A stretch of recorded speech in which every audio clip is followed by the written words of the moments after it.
Welcome, folks. Thank you so much for logging in for an Experience Heroes event. Today, our focus is specific to EMS. If you have not heard about Heroes before, if you've attended one or two of our webinars or were at a conference or read an article and this is your first time connecting with us in this way, welcome. We're excited to share more and learn from you. A couple of housekeeping items I want to review in this Zoom world before we get started. First, this event is being recorded so that we can share it with folks who perhaps were signed up but unable to join today. The second thing is that this recording is going to be something that we'll publish to our YouTube channel in different formats at a later time. That won't include any chat features, and we'll have a Q&A section at the end in which we'll turn off recording. Couple of other housekeeping items is that if you are familiar with Zoom, you'll know at the bottom there's a scroll bar. You can certainly use the chat feature. Would love to have folks engage in that way. You're also welcome to use, there's another feature there called Q&A.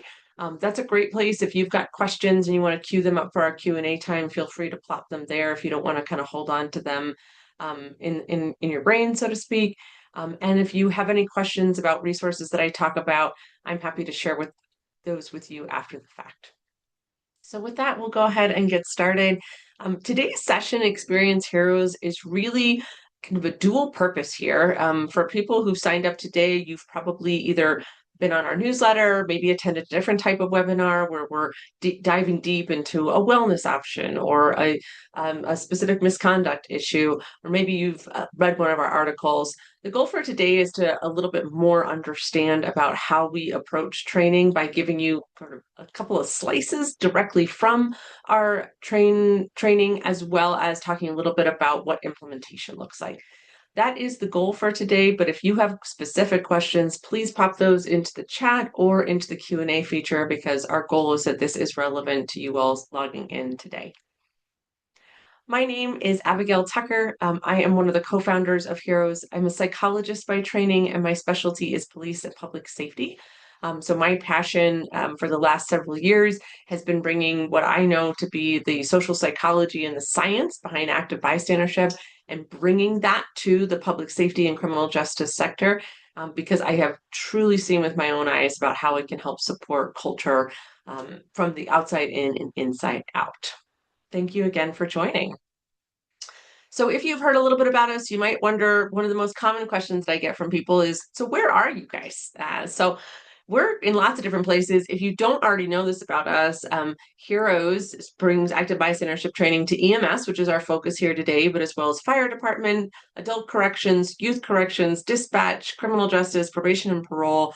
So we are currently, we've provided work in Maryland, Connecticut, Kansas, Colorado, California, Oregon, Washington, Texas, and recently the country of Luxembourg, which was super fun. Actually, that bottom left picture is myself and one of my national instructors visiting one of the prisons in Luxembourg. That was a correctional contract. So very cool to get out there and share that magic, and to learn that some of the struggles that I hear about often here in the United States happen across the pond as well. Specifically to fire and EMS, we piloted our program with St. Louis Fire Department Bureau of EMS. We brought this program again to Suffield, Connecticut, both to their fire department and to their EMS association. And we'll be out this summer in Overland Park, Kansas, and growing. So we've been excited to see that growth specifically in this sector. So I'd like you to take a moment and kind of reflect. Every single agency has that event, that one that made the news or almost did, the one that came up in briefing and nobody had a clean answer for, the one where harm occurred, whether it was to a community member, a fellow staff, or certainly to a patient. And in that moment, somebody else who works for the department or volunteers for the department was present. They saw it and they didn't act and intervene. I want you to reflect and think about whether or not that incident was captured on any type of camera. More and more EMS and fire agencies have body worn, or when you're co-responding and police there and those body worns are rolling, or other types of cameras. That happens all the time. And what that camera caught, you have the video, you have witnesses, and still it doesn't necessarily shift whether or not people intervened. I always like to point out that that's not a technology problem, it's a policy, it's a culture problem, and that's really what we're here to talk about. So this is a little slice directly from our training. We open up all of our trainings with some case studies to really help make it realistic. This is a standard one that we use. It is based on a real event. It was shared with us by one of our clients. Obviously, it's been changed for anonymity, and we do tailor our case studies for our clients. But paramedic George had actually worked at the department for well over 15 years. He was often told that he was too good to promote. He ended up being the person that they sent all the rookies to train and to learn. And for a long time, he absolutely loved it. He thrived, really wanted to get in this field to make a difference. He felt like he was part of the community. But over time, that drive got overrun by way too much overtime, constantly being the front person for training new staff coming in. And also just the job itself. He worked in a busy urban environment. The cases that he saw were chronic, severe, and he certainly had had his fair share of being exposed to traumatic trauma events. Paramedic George was exhausted. The dull, aching pain in his back just refused to be ignored. And then on top of it, his family, they were growing weary of him missing all the birthday parties, all the soccer games, and even when he wasn't working, he was trying to catch some sleep here and there. Certainly, the last argument he had when he was at home was ringing in his head as he shows up for work. Again, picked up another overtime shift, and they put a new rookie with him. He's running out to a call. He's already exhausted. He's complaining to his partner about how tired he is, running on caffeine fumes, nicotine. And when they show up, it is somebody that they have visited quite often before. And he shows up and he is completely irritated. Police are already on scene, fire department's already on scene. Paramedic George pretty much walks in the door and almost initiates with a refusal form. And even though the patient is saying, no, no, it's really worse this time, I'm really having a hard time breathing, and the EMT who's there to train with him is concerned, has some serious concerns that what they're seeing is not just the normal presentation for this frequent flyer, if you will. But paramedic George isn't having it. He's exhausted, he's in pain, he's been to this house multiple times, and it usually ends up in a referral or leaving the hospital faster than he can get his own paperwork cleaned up. Paramedic George blows through all of those signs and symptoms, puts a referral form in front of him, and cracks some joke about how they're not an Uber service and maybe they should start listening to their doctor and taking better care of their health. The EMT is uncomfortable, doesn't say anything. The EMT looks at the fire officer, who just kind of shrugs his shoulders and is like, whatever, right? Paramedic George says he's in charge, we'll do this. Unfortunately, that wasn't the case. They did leave the house with the referral, and as they're heading back, another call came in, another unit responded faster, and unfortunately, that patient wasn't able to make all their reviving efforts. And after that fact, you all know what happens, right? When there's a patient death, there's a quality review, and the review brings up a troubling pattern of refusal forms towards the ends of shift, and specifically with frequent flyers. And while paramedic George wasn't the only person where that pattern emerged, he took it hard. He took it real hard. He took a leave of absence from work. For him, it really tackled at his whole fiber of why he got into this. And one of the things that started to unravel is a long history of everybody watching paramedic George slowly lose that passion, making more and more mistakes, and taking risks that he really shouldn't have been taking with clients. Apologies, I got something caught in my throat there. Thank you. And what I want us to reflect on, I know we mentioned this in just the previous slide. For those of you who just joined, welcome. Case studies are how we start at Heroes, and we have several of them, but I do always ask people to think about, in your agency, what is the example where harm occurred? There were people watching in your own department, whether paid or volunteer, and when you go back and reflect as a leader, maybe you're on the quality review team, maybe it's risk management, and you're sitting with that thought around, man, if only somebody had stepped in and offered a different option, we wouldn't be at this place. And that's where we really want to come to starting to understand kind of the meat and potatoes of active bystandership. So when we think about a bystander, I like to use Dr. Irvin Staub's definition. Dr. Irvin Staub is the world eminent researcher on bystandership. He has studied this in multiple countries, including in public safety. And his definition, I think it's really important for us to slow down and see. It's two parts. It is a witness who's in a position to know that there is a need for positive action and is in a position to do something about it. So it's really important that we understand that a bystander is not just somebody who's a witness. That, by definition, is a witness. A bystander is somebody who is witnessing that there is harm and is in a position to do something about it. And when we think about our fire and EMS workforce, that's everybody, right? People are rarely solo or alone in the work they do. So whether it's in the locker room and there's inappropriate jokes being told there, whether it's in the break room and people feel uncomfortable because there's a toxic leader who just gets to throw around his own weight and nobody intervenes, whether it's with patient mistakes or whether it's with deteriorating health and wellness, your whole workforce is a bystander, right? They're in a position to know that harm is occurring and they're in a position to do something about it. The key difference is, are they passive or are they active? So passive bystanders, totally just that, right? They see the harm, they don't intervene, they don't say anything. And here's the double whammy when it comes to passive bystander. First, the harm likely continues. And second, you may inadvertently be communicating to others that you're okay with it. And the example that I use here, because I hear it so often when I'm out in EMS agencies across the country, the example that I use here is sort of that person on your team who's been there a long time. They are valuable, they have a lot of strengths, but they're sort of the old guard and they say things that are no longer acceptable to be said, whether they're inappropriate or whether they violate policy. At the end of the day, it's not creating any kind of culture of inclusion. It's really creating some divide. And the worst part is that when you have passive bystanders, people who are there, who are witnessing, who also know that it's not okay to say these things or act this way, when they don't say anything, they're communicating to everybody in the room that they're okay with that. And that's really important for leaders to recognize that that passive bystandership has a ripple effect beyond just the harm continuing. Versus on the flip side, we have active bystanders who speak up, who say something, right? And through their actions, they attempt to interrupt the harm. Now, I want to be real clear. I believe strongly that we offer a fantastic training. We're really about culture change. We're really about shifting an organization so that everybody has each other's backs in that constructive loyalty way. But that doesn't mean that things are perfect, right? But the thing about active bystandership is that when it happens, you A, communicate this behavior is not okay, and you decrease the likelihood that harm happens or that it happens again. And that's really key. When you want to shift a culture, it doesn't just happen overnight. You got to have those consistent actions over time. The bottom line when it comes to active bystandership, there is no such thing as neutral.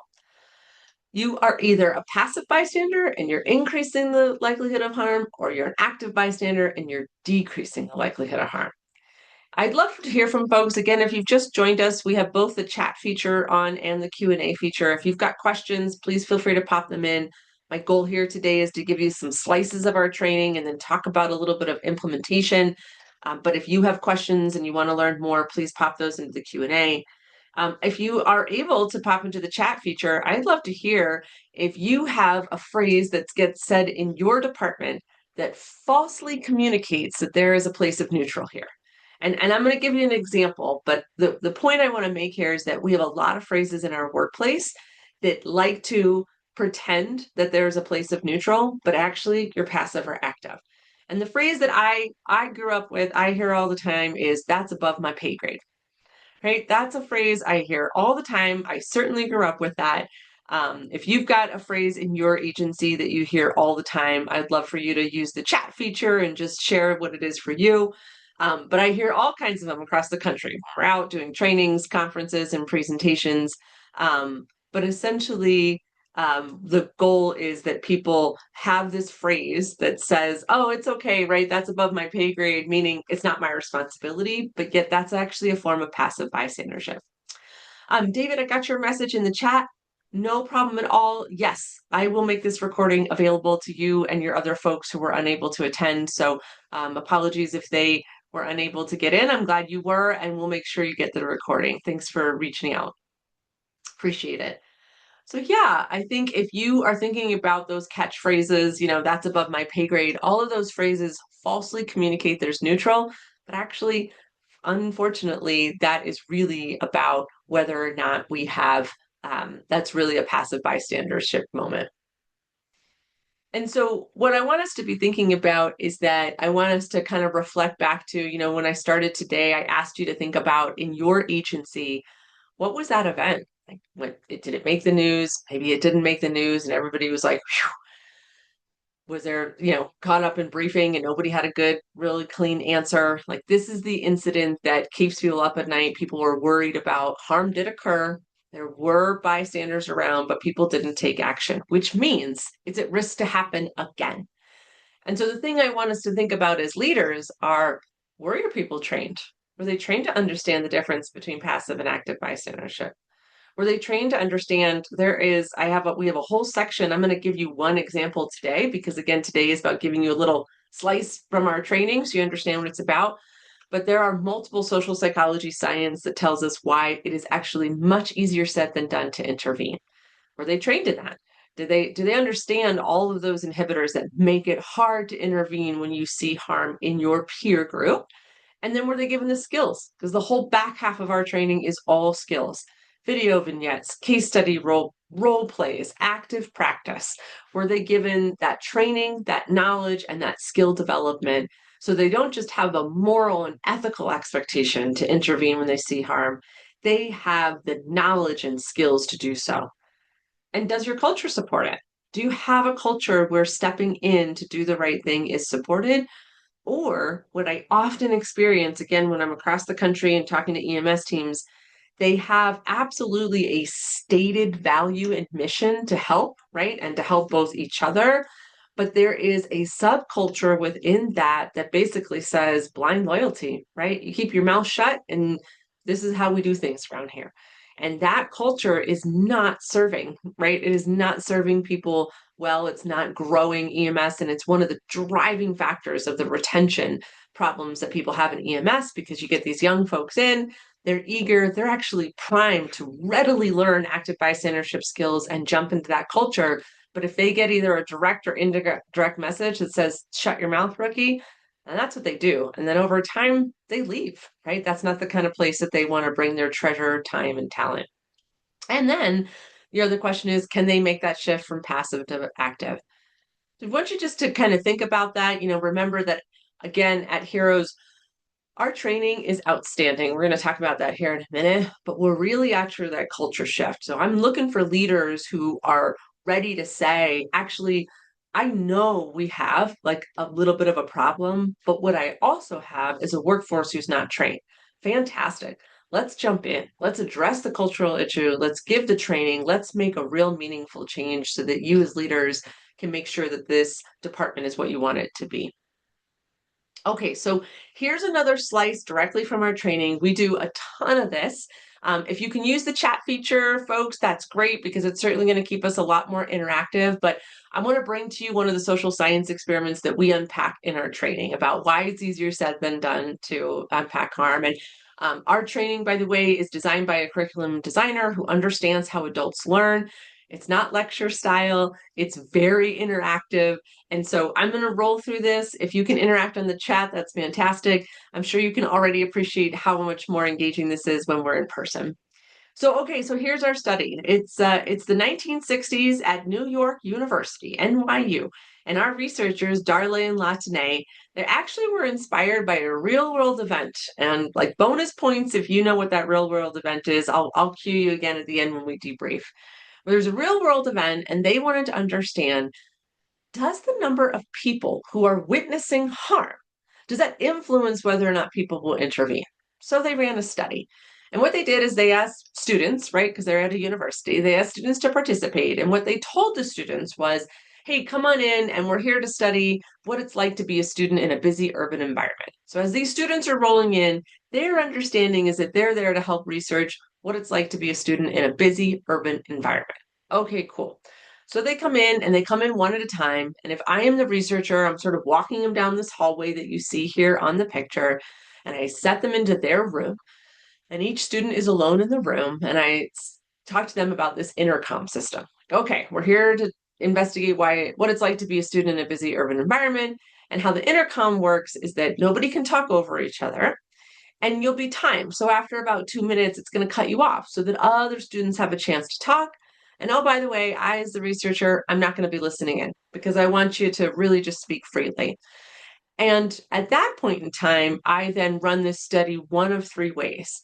Either I lead the student to believe it's just them and one other student, or I lead the student to believe it is them and two other students, or I lead them to believe that it is them and five other students, right? So there's three different ways I run it because remember, the researcher's goal is to understand, does the number of people influence? And of course, my subject believes it is, we're talking about what it's like to be a student in a busy urban environment.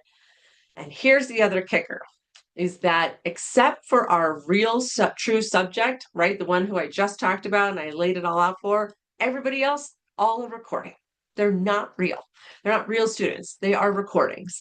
That not only lends itself to consistency, but one of the students who plays in every single, whether it's the 2-person one, the 3-person one, or the 6-person example, one of the students is always going to have a seizure. This is, of course, an actor who's being recorded. But what happens is that after I leave my student, the true subject, alone in the room, right, and I've led them to believe there's X number of students down the hallway, then we get going and they introduce themselves, and these recordings are all sort of introducing themselves. And when the seizure student introduces themselves, again, a recording, they say, oh, my name is Abigail and I have a history of seizures. And then later on, as they get to talking about something, they'll start to stutter. And then they'll start to sputter. And then they'll actually say, I think I feel a seizure coming on. And then at which point, the only thing you'll hear is a thwop, and then it will go completely silent. And at that moment in time, what our researchers want to know is what percentages of our true student leaves their room to go check on that student who's having the seizure. That's all they're looking at, right? And remember, they ran it a couple of different ways. So this is the part where I'd love to hear from you folks, if you can. When the student believes it is just them and one other student, the student having the seizure, what percentage of them do you think leave their room to go check on the other student? Any ideas about what percentage of students who are the true subject leave their room to go see if that student having the true seizure is indeed okay, right? That's what we're kind of after to see. And at this point in time, we love to get customers as 1%. Oh man, you have no faith in humanity, my friend. But yeah, okay. Anybody above 1%? Oh, I'm getting some messages on the other chat. Some people are around 25, 65. Okay, we got 1% all the way up to 65. I won't leave you hanging here, folks. So actually, what I am going to do is let me keep running on this. How about when one other person can hear? So remember, now our subject believes it is them, the student having the seizure, and another student who's listening. Does that change your percentage? Does that go up or down? What do folks think? Do you think more students will step out and see if the seizure student is okay, or do you think less students will, right, when we add another student? Okay, I'm getting some guesses on the other chat one about people think more, some people think less. Okay, all right. What about when we add 4 other people? So now the student believes that it is them, the student having a seizure, and 4 other people, right? So there's a ton of other people around. Do we think it is more or less likely that our subject will step out of the room and go check on the student having a seizure? I'm getting mixed answers. Some people say more, some people say less. Okay, all right. Well, let me give you the results. So when nobody else could hear the seizure, when the student led, it was just them and the student having a seizure, 85% of them left their room to go check on that person. Okay, all right. Christopher, I'm hoping I'm giving you a little bit of faith in humanity here, right? If you got nothing else out of today's session. All right, now, and the next one, 62%. So when we added another person, it went down. Less people left their room to go check. And on the final one, we were at 31%. So when we added 4 other people, then we had even less people leaving their rooms to go check on that student who was having the mock seizure. So the results, right? The results are essentially understanding that the more people who are present, the less likely we are to take action to intervene. Now, I am going to give you a little bit of psychobabble right here, but I also want to cue in that I remembered if you know the real world example, it did take place in New York that inspired our researchers to do this study. I'd love to hear from you.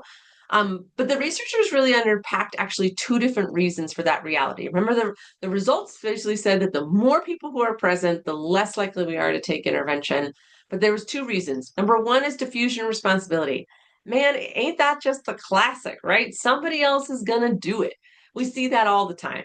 But they actually unpacked another one, which is pluralistic ignorance. And that is, well, nobody else seems to think there's a problem, so I guess everything is okay.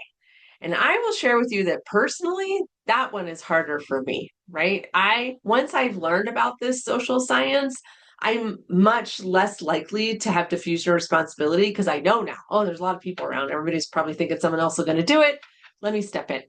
But I still struggle with pluralistic ignorance. Like if I step into the room and something's not right and nobody else is doing anything, I myself, even though this is like my line of work and my specialty, am less likely to intervene. Yeah, Christopher, thanks there in the chat there, right? Because that sort of someone else will handle it. You got it. And, I'd encourage you all to reflect on like, where does that happen in your agency? And this is one of the interactive parts in our training. We actually spend a lot of time here and have people give us examples directly from their agency about where this happens. And I get all kinds of examples for sure, as you can imagine.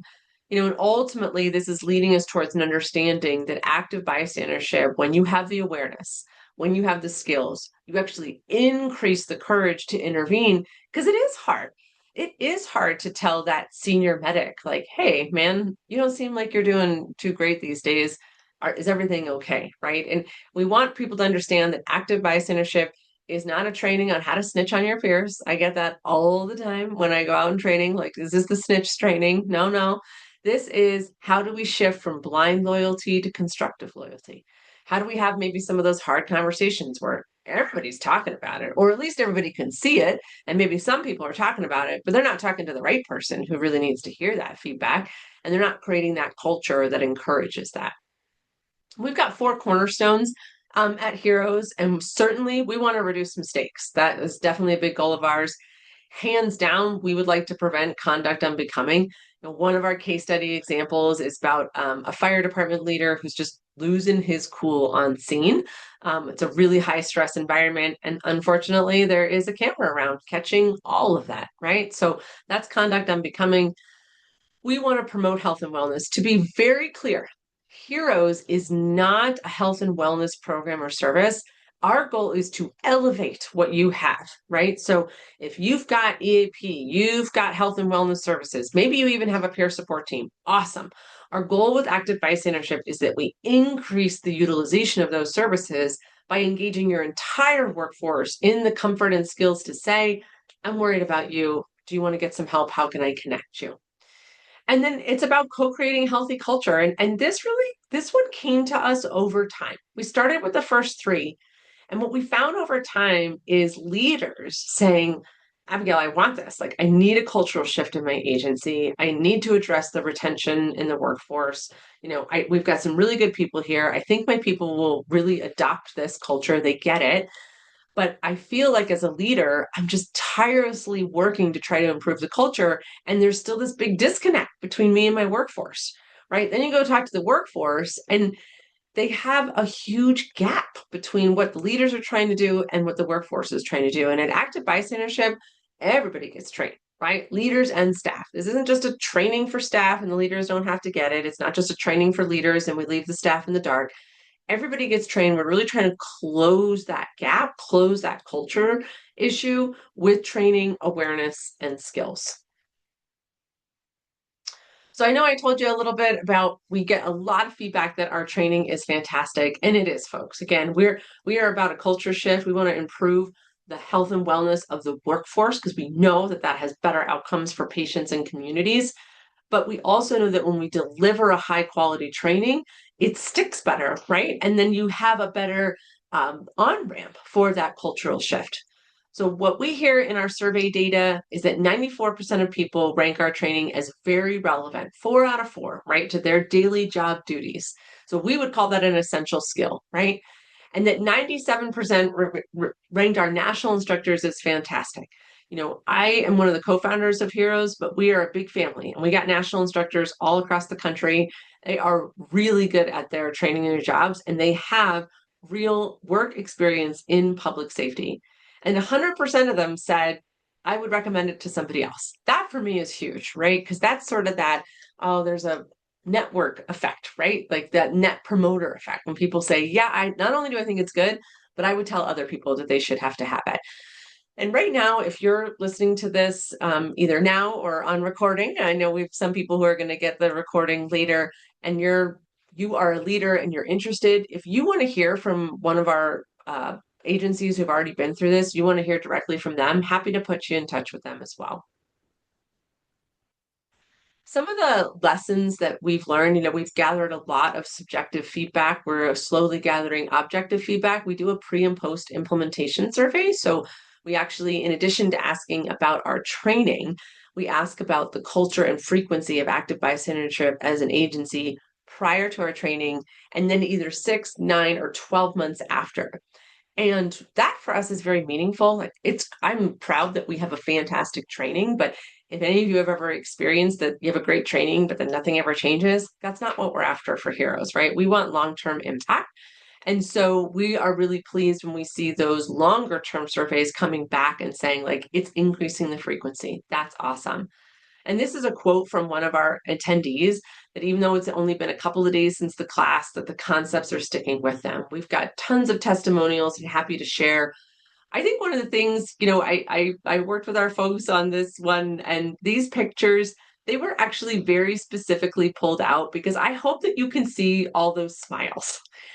We know that the work that people do in EMS, it's hard. It's really hard work. So training should be really high quality. You should learn something, walk out with skills you can use right away.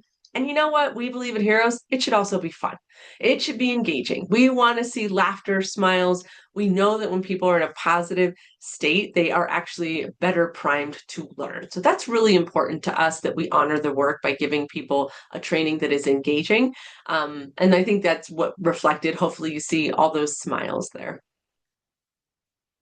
And so to those of you who turned in either now or on demand later, thank you so much. This is truly one of my absolute favorite quotes from Albert Einstein, is that the world is in greater peril from those who tolerate or encourage evil than those who actually commit it.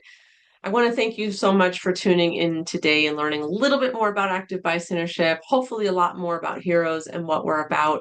If you'd like to learn more, you can click on our website. We've got a LinkedIn channel, YouTube, and Instagram. I'm also going to shift now into the portion of this where I turn off the recording and I open it up to any questions. But if not, we'll be back in touch by sharing this recording link with you all, as well as if you've got any questions, hopefully by now you know how to get a hold of us. Thank you so much, and we hope that you have a very safe rest of your day.